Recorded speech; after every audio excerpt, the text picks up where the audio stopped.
Okay, Albert, I've had a look at your draft. Now, the first thing I'm going to say is it's too long.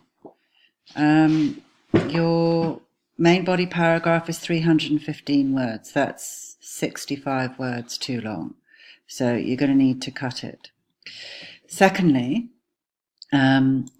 with the introduction, just remember you've got to make sure that you are showing understanding of the setting and context. So you need to go back to both the Gatsby and the Wolf of Wall Street, and you need to say when and where they were set. Now, the similarity is that they're both set in New York, but different eras. Very important. So you're being too wordy, which was the fictional story about the life of Jay Gatsby and his struggle to achieve the American dream. Now, The Wolf of Wall Street, which recounted the life, isn't it based on his autobiography? So again, it's important to show that this is actually, while the Gatsby, yes, is fictional, this is actually an interpretation of a real life character. Now, this is formal text response, his life of drugs, sex, and alcoholism. I think, could we not just say his life of debauchery or something like that? Now, don't say stories, they're texts. Now, you don't need to say that they use different medias to be portrayed, because that's obvious, because one's a film and one's a novel. So save your words for your analysis.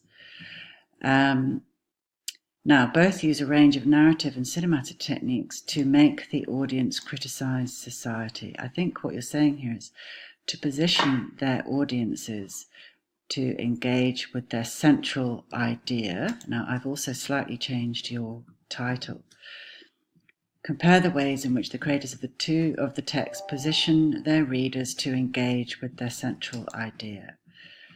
Because you're already stating it to feel negatively. That's what you're revealing. The negativity is what you're revealing through your analysis. So, introduction. Tidy it up, edit it down, make sure that you're addressing and using not all, but most of the elements of the communications model. Go back into Sector to see what I said about the Great Gatsby intro. Now, MBP1. I'm getting confused. Plus, this should be your polished draft, and you've just put in quote about Nick Carraway's description, quote, Ash Graham, end quote.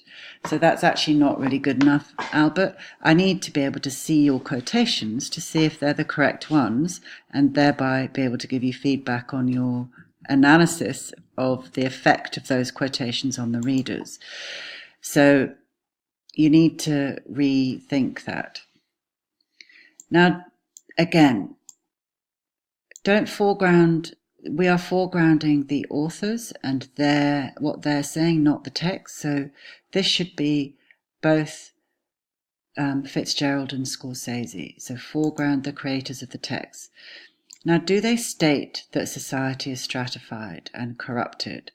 Not really. There's no point in either of the texts where there's a voiceover from Jordan Belfort or Nick Carraway that says, "Ooh, this society is stratified and corrupted." What they do is they reveal that society is stratified and corrupted according to wealth. And they do this through their use of, now, you've said symbols, but they're not symbols.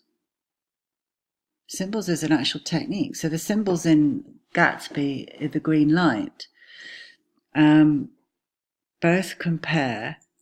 But both Fitzgerald and Scorsese reveal how society, or when society becomes obsessed with excessive wealth, society becomes stratified. I think that's what you're trying to say. Now, are you focusing on the stratification or on the corruption of individuals when they pursue excessive wealth? Because you're going off track here. And I think you need to be focusing on, you go on to talk to show how Scorsese, I think you need to rethink this main body paragraph, and I think you need to be focusing on how each author uses their characters who symbolize the moral degradation or shallowness that occurs when people value materialism and materialism over morality. And I think you need to be looking at Tom and Daisy Buchanan and their shallowness and Belfort's excesses. What you've done is you've talked about stratification of society in the Gatsby here, and then you go on to talk about moral degradation in The Wolf of Wall Street.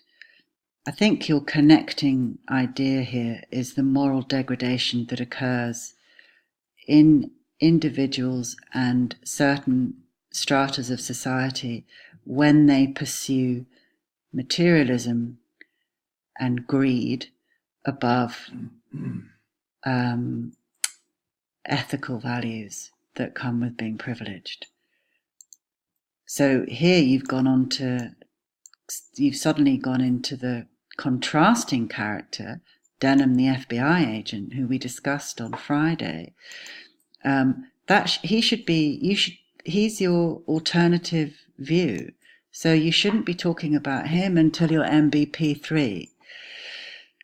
So I think you need, and then you go, you're not being logical. You're not using Teal, Albert. You've lost your track. Then you go from FBI agent to Daisy. And he doesn't portray her as innocent and sweet. He portrays her as shallow and vacuous. I'm afraid, Albert, you've gone back to, you're not using sophisticated language here, and goes with Tom due to his enormous and stable wealth. So I think, Albert, you've got to go back, and this in turn then makes the audience rethink about society in the Jazz Age and their motives.